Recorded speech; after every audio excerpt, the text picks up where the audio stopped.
Hello mga kamami, magandang tanghali. Sa mga oras na ito ay talaga naman nakakaantok. Ang buhay nga naman, kailangan kumayod. Tamang nakaupo lang pero antok yan. Buhay ng tindera.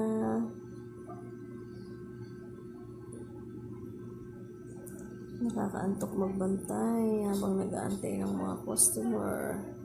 Kayo mga kamami, relate din ba kayo sa ganitong sitwasyon na gusto mong matulog pero lalo na pag wala ka namang kapalitan na magbantay? Minsan nga maligo sa gabi na ako nakakapaligo, hindi ako makapaligo sa araw kasi wala ang bantay. So sa umaga naman maaga ka dapat gigising.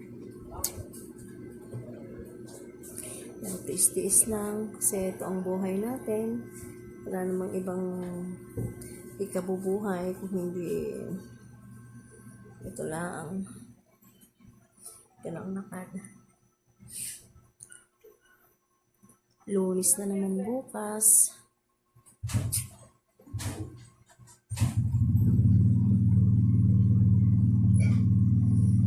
Lunes na naman. Balik to school na naman. Mga bata.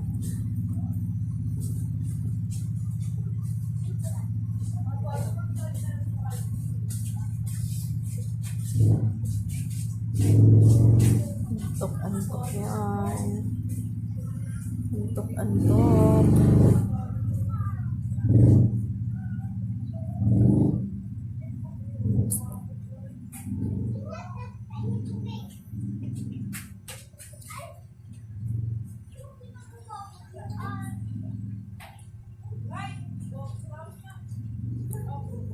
Oras lang po tinda.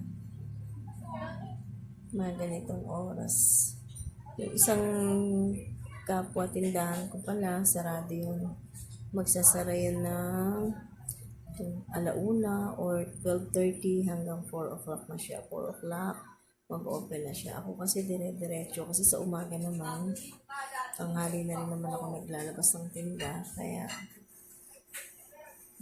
tsaka kasi kung magsasara ka, ang dami ligpitin sa labas. Parang nakakatamad ba? Kaya ako minsan, ang ginagawa ko na lang, dinidiretso ko na siya. Hindi na ako nag-ano. Kaya kung may lalabas man ako, dapat umaga pa lang nakapamalengke na ako. Pabili na ako ng ulam or nakalabas na ako. Para pag umuwi ako, ilalabas ko yung mga tinda ko, dire-diretso na ako sa siya. Kasi wala naman akong kasamang magbabantay. Tapos, yung mga tinda nga, gawa lang nga sa labas, hindi mo pwedeng iwanan. Kaya, dito ka lang talaga sa harap ng tindahan mo. Kaupo ka dito.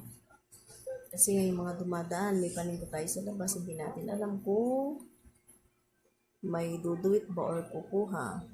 Kaya pag pumupunta ako ng kusina, naku, apurahan lang kasi nga nakatago yung kusina, hindi mo makikita kung ano dito sa labas. May kukuha ng tinda.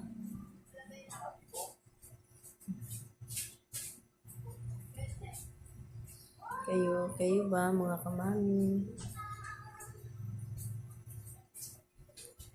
Ano ang inyong pinagkakaabalahan sa mga oras na ito? Bili ka be? Alin? Ano yan?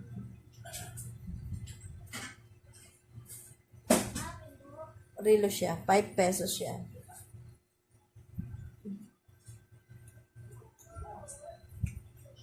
Gusto mo? Okay.